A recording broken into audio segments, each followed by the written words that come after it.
Alex Muda amerudi tena leo kwenye mahakama ya South Carolina kwa mara ya kwanza baada ya zaidi ya miaka miwili, huku kukiwa na jaji mpya anayeongoza kesi hii ya pili ya mauaji. Muda alionekana akiwa amevaa sare ya chungwa za gereza na pingu. Wakili wake alimsimamisha na kulalamika jinsi pingu hizo zinavyoweza kuleta picha mbaya kwa baraza la wazee wa mahakamani. Amefungwa minyororo kiunoni, amefungwa minyororo mikononi na amefungwa minyororo miguuni. Na maanisha mtu huyu si mfalme wa mauaji ya mfululizo, si kama Teddy Bundy.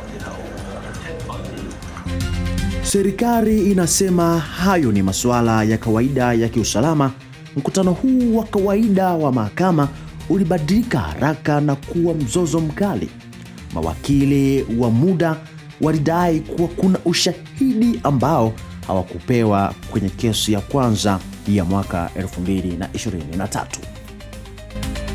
Hapo awali baraza la wazee wa mahakama lilimtia hatiani mwanasheria huyu wa zamani aliyekuwa na nguvu kwa kosa la kumuua mke wake Maggie pamoja na mwanae Paul mnamo mwaka 2021.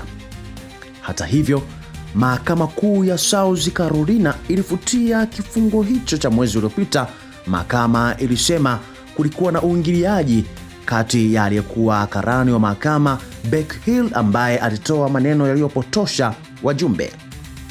Jaji mpya Deborah McCaslin amepanga tarehe 5 Aprili kuwa ndiyo siku ya kuanza kwa kesi hii mpya.